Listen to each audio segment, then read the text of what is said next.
the Ohio State Highway Patrol Crime Lab, every piece of evidence tells a story.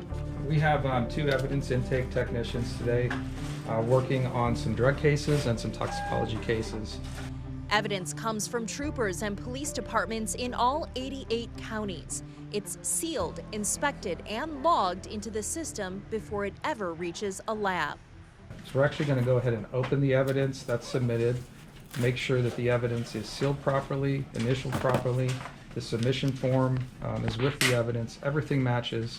We're not finding any discrepancies. Whether it's for testing or long-term storage while the case moves through the court system, it all passes through here. Some officers will send it in for testing, some officers will send it in just to be stored here.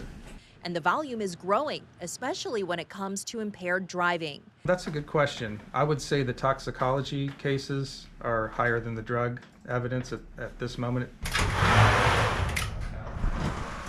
That's because this facility processes samples not just from troopers, but departments around the state.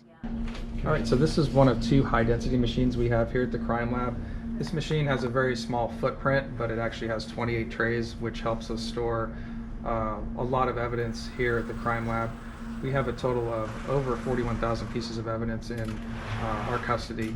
In this case, the bags you're seeing here on this bin are actually from our Bowling Green post in District 1. Each week, large gray bags arrive, hand-delivered from district posts.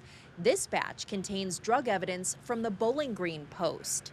You also have the bordering state to the north of us, Michigan. So we have a lot of people that will go up into Michigan and buy drugs and then bring them back to Ohio.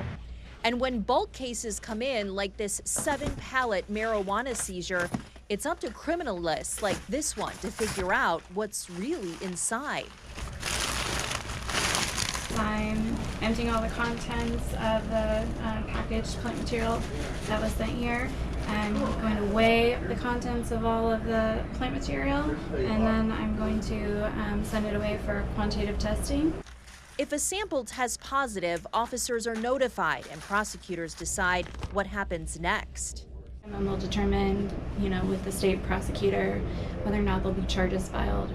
Chemists also use color tests and high-tech instruments to detect drugs like meth and cocaine. This is my confirmation. I for sure know it's meth because I had the color test that was orange. In fact, some of the samples being tested today came from a 2024 case on the Ohio Turnpike when troopers arrested Dewan Orr in Ottawa County. He was later sentenced to at least 3 years in prison for aggravated trafficking of these drugs, more than 500 grams of meth and nearly 28 grams of cocaine. So this is going to be a pink over blue if it's a positive. So that's cocaine? Yes. So this is definitely meth? Yes, definitely meth. Evidence like this doesn't just get a visual test, it runs through some of the most advanced equipment in the state. Being in Ohio, we're actually on the forefront of emerging drugs. It is the workhorse of a drug chemistry laboratory. Chemists use high-powered machines to separate and identify every component, and quickly, because what looks like a simple powder could contain something brand new and potentially deadly. We don't just say, oh, it's fentanyl, or it's fentanyl and. It's very common now for us to have an unknown powder that has 4, 5, 6 components to it. Whether it's known substances or something they've never seen before, this lab is working to make Ohio's roads and communities safer. For 11 Investigates, I'm Melissa Andrews.